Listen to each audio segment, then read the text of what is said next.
लेके खड़ा बनी रंग ललका हो, रंग है दसना हल्का हल्का हो। ए भौजी पर साल बचल बारू हो, असुरंग हल्का हल्का हो।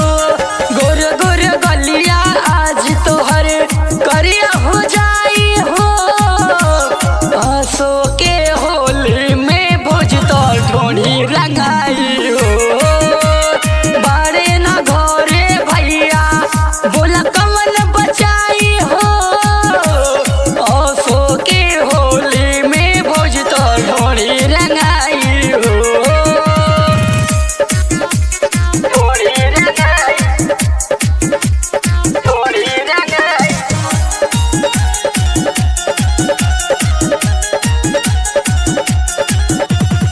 प्यार से न मनबू तो रंगब बल जोरी, नाच दे हम साया साड़ी और ढोड़ी।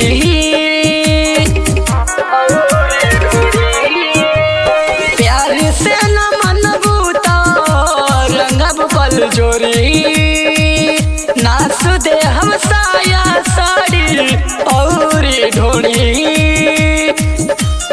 लेके धूरा झोंक दे हम पूरा देहिया